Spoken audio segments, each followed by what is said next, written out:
All right, welcome to the DM and Friends. I am DM Angelo, and I'm going to continue my series here on how to be a better dungeon master. And today I'm going to talk about a good one. I want to talk about something that I think that makes a lot of dungeon masters uncomfortable, especially modern ones, and that's unfair encounters.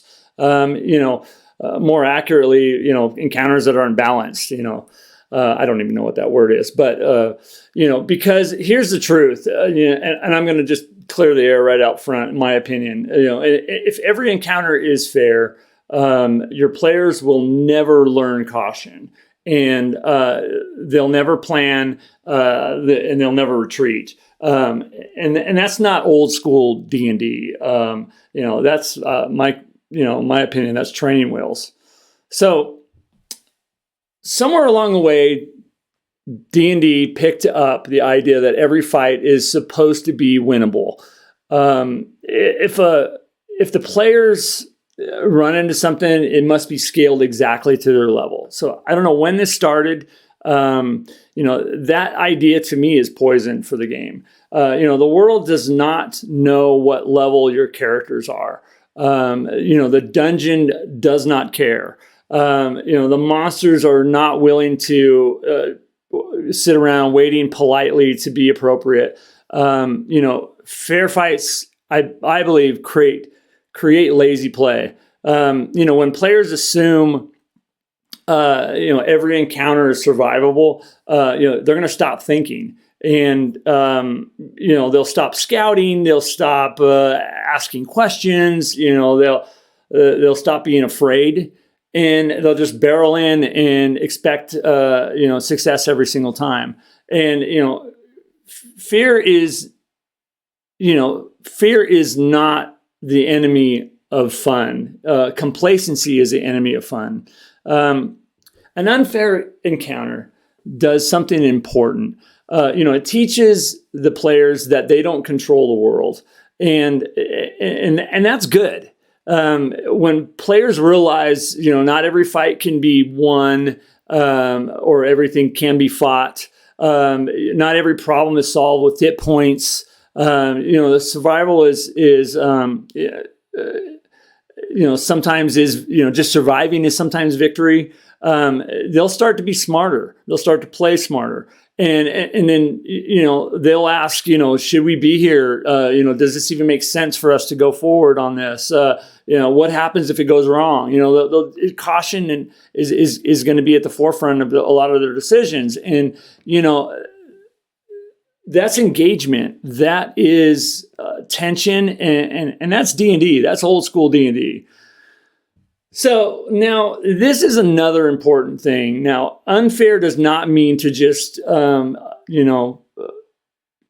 unfairly hidden stuff, putting things in, surprises in that are super unfair. Don't ambush your players with unbeatable monsters, out there where, just to prove a point to them.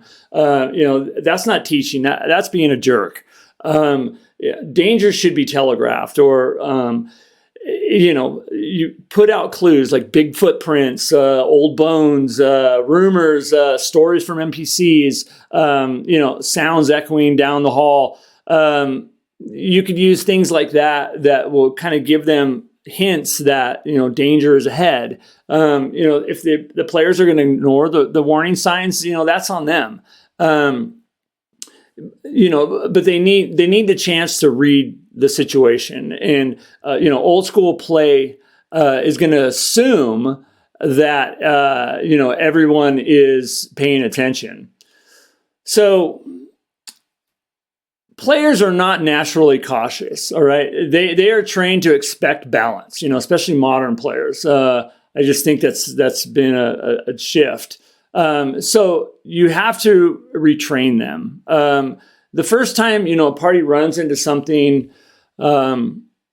clearly out of their depth and survives it by backing off, something's going to click in the party. Something's going to click in their head. They'll realize, we're not supposed to just fight everything.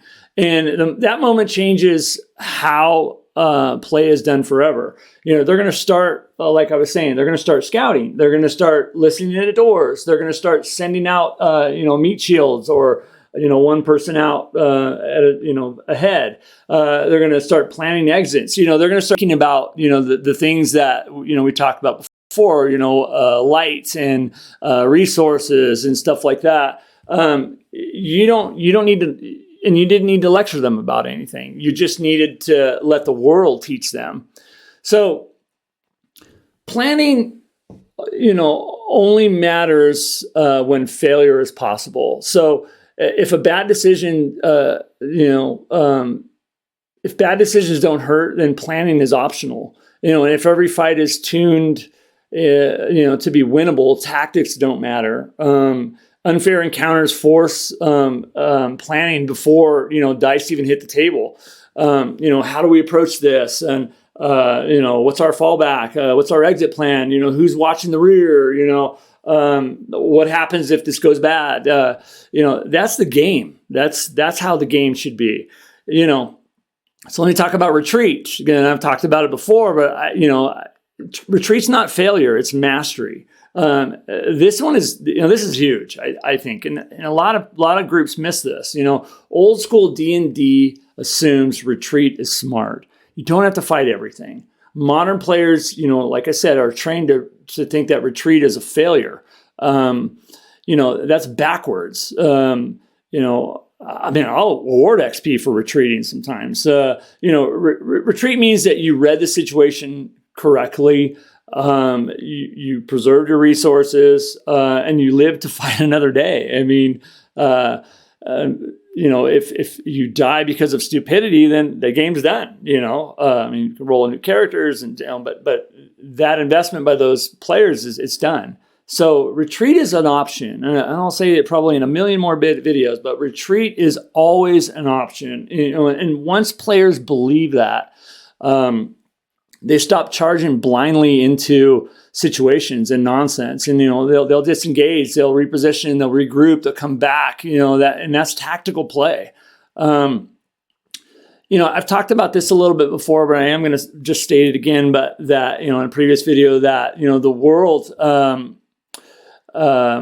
the world should remember. The thing that makes encounters work is the world, has to have the opportunity to react. And if players retreat, nothing changes, then, retreat just becomes meaningless also too. When they come back, enemies will be reinforced. Their tactics will change. Traps will reset. Things will move around. Rumors will spread. I've talked about this in previous videos, but let the world also remember too. And that's the part of the thing that will keep your players on their toes, because they'll think like, oh wow, we'll come back, but they have the chance of also regrouping. So that's a living world, and that's something that you should keep as a DM, keep in the back of your mind. So D&D is not a sport. It's not competitive balance. It's not symmetrical. It's exploration. It's risk. It's survival. Some encounters have to be trivial, and are. Some are deadly. Some are warnings disguised, as monsters. Your job isn't to make every fair fight fair. Your job is to make every encounter honest. Honest information, honest consequences, honest danger. And that's going to build to the tone and the tension and the magnitude of your campaign or your game. So how I actually run these, my philosophy and how I run it is, I place encounters based on the world, not on the party. Okay. I telegraph danger very clearly. When I talk to them and I tell them, there's hints in there. I let players choose how deep that they go. I don't pull punches once combat starts. I reward smart retreats. Like I said, I give XP for that. Why not? They survived. And I let bad decisions hurt. We just had a character death recently for something that it could have been something that they didn't, a road that they didn't go down, and they chose to, and the consequences happened, and I didn't pull back, I thought in the back of my mind, like, oh, crap. But it happened. It was the choice of the player and the party to do what they did. So, I'm not adversarial. I try to be consistent. And I think that's the key. It's just be consistent on how you deal with situations like this. The players, like I've said before also, the players respect consistency, and even when it gets them into trouble. All right, well, there's another one for the books. I think this is a really big, important one. I hate the word balance. I think it shouldn't exist. I think old school D&D is not about balance, and I think that it took a turn somewhere. I don't know. Maybe I'd love to hear in the comments where you guys think it took a turn. But if every encounter is fair, caution is going to die, planning is going to die. Retreat dies, and eventually interest is going to die too. So, unfair encounters don't kill campaigns. Predictable ones do. Teach your players that the world is dangerous. And if you follow those bullet points and those tips, I think you're going to keep them engaged. And all right, guys, that's my take. If you have any stories about encounters your party should have ran from, this subject's not totally retreat, but or your perspective on balance in the game, or if you disagree or agree, drop me a note in the comments. I'd love to hear what you guys think about this. And if you think this helped, or you think differently as a DM, I would love to hear what your take is on it. But if you can, hit like, hit subscribe, all that good stuff. And all right, well, until next time, keep gaming and take care, everyone. Bye-bye.